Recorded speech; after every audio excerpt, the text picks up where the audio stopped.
Assalamualaikum warahmatullahi wabarakatuh. Perkenalkan, nama saya Musfiro, NPM 2024 1220072 dari kelas TIB angkatan 2024. Saya membuat video presentasi ini untuk menyelesaikan tugas mata kuliah literasi digital dari dosen pengampu Ibu Hoiriah Mkom.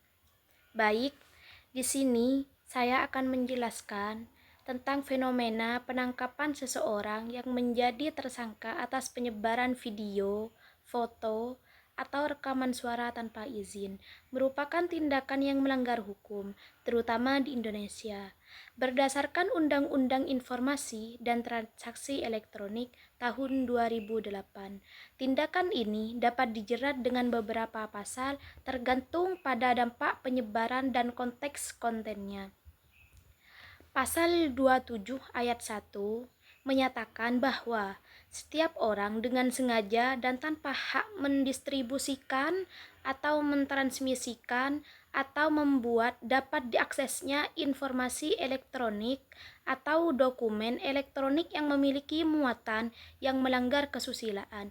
Jika konten yang disebarkan mengandung unsur pornografi atau melanggar kesusilaan, pelaku dapat dijerat dengan pasal ini.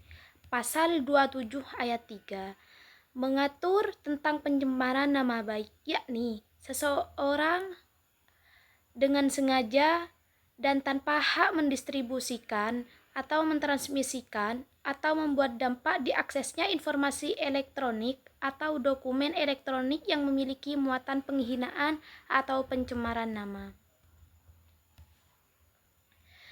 Jika penyebaran konten tersebut mencemarkan nama baik individu dalam video atau foto, maka pasal ini berlaku. Pasal 23 ayat 1.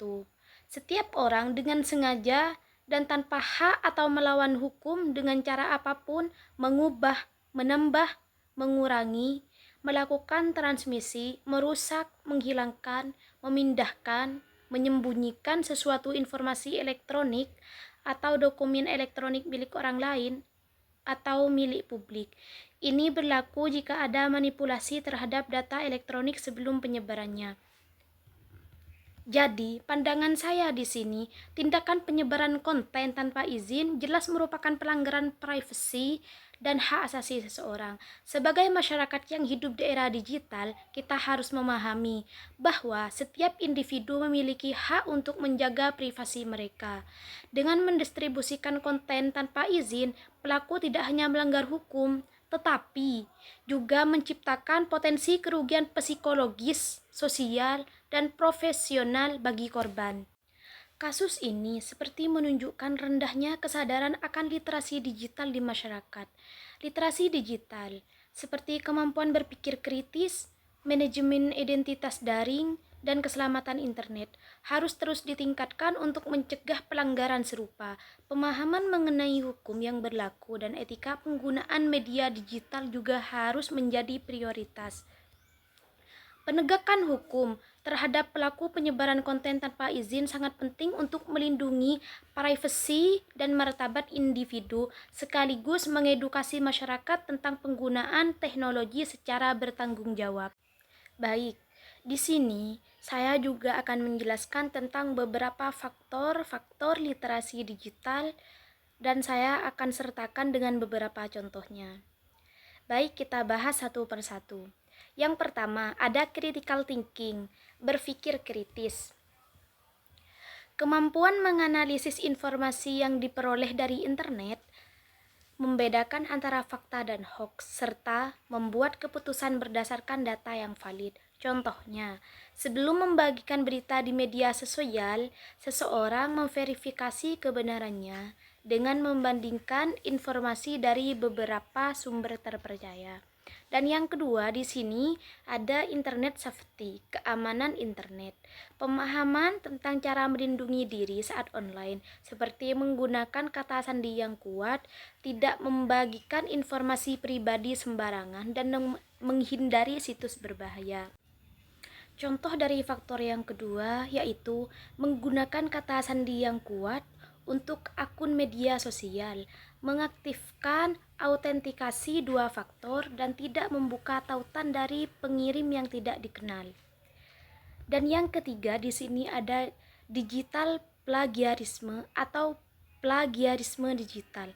Kesadaran untuk tidak menyalin karya orang lain tanpa izin atau tanpa memberikan kredit. Ini melibatkan menghargai hak cipta dan menciptakan konten orisinal. Contohnya, seorang siswa membuat makalah dengan mencantumkan sumber referensi dari buku atau situs web yang digunakan. Dan yang keempat di sini ada digital search skill atau kemampuan pencarian digital.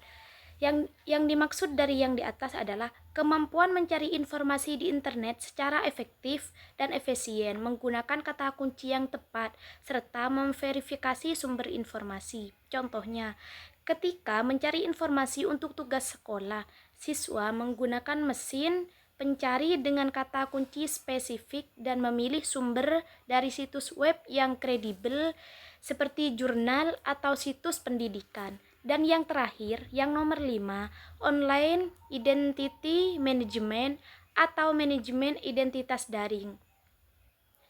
Mengelola identitas pribadi di dunia digital dengan hati-hati, termasuk menjaga reputasi online dan mengontrol apa yang dibagikan di media sosial. Contohnya, seseorang memilih untuk tidak membagikan foto-foto pribadi atau informasi sensitif seperti nomor telepon di media sosial agar tidak disalahgunakan oleh orang lain. Jadi, literasi digital sangat penting agar masyarakat dapat memanfaatkan teknologi digital dengan baik, menghindari resiko, dan menjadi pengguna internet yang bertanggung jawab. Dengan memahami dan mempraktekkan setiap elemen literasi digital ini, kita dapat menjadi pengguna internet yang bijak, aman, dan bertanggung jawab, serta menghindari resiko yang mungkin muncul di dunia digital. Mungkin hanya itu yang dapat saya sampaikan. Kurang lebihnya saya mohon maaf. Akhiron kalam, ihdinas siratal mustaqim. Assalamualaikum warahmatullahi wabarakatuh.